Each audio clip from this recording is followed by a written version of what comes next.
It was one of the headline news events of the year gone by. But for our David Pogue, it wasn't just news, it was personal. Most of the time, an obituary makes the headlines because of how a person lived. But every now and then, it's because of how they died. That's certainly the case for the 5 men on the OceanGate Titan submersible, which imploded this past June on its way down to see the Titanic. One of them was OceanGate CEO Stockton Rush, who had also designed the sub. He certainly enjoyed playing the Maverick. I don't know if it was MacArthur, but somebody said, "You remember for the rules you break." And that's the fact. And there were a lot of rules out there that didn't make engineering sense to me.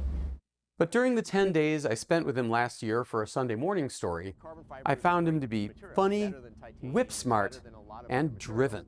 Well, my whole life, I wanted to be an astronaut. I wanted to be sort of the Captain Kirk. I didn't want to be the passenger in the back. And I realized that the ocean is the universe. That's where life is. I also got to know P.H. Nargelet, one of the most experienced Titanic divers who ever lived. 37 times you've been down to this ship. Is there any amazement and awe left?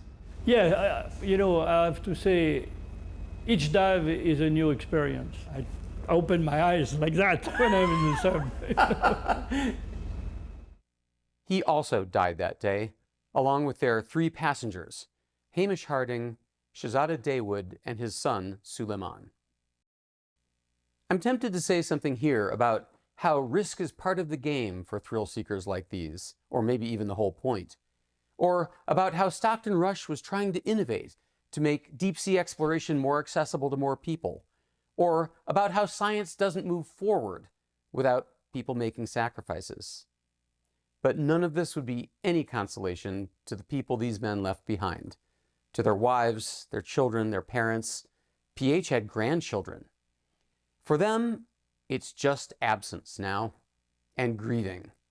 For these men, and for the dreams they were chasing.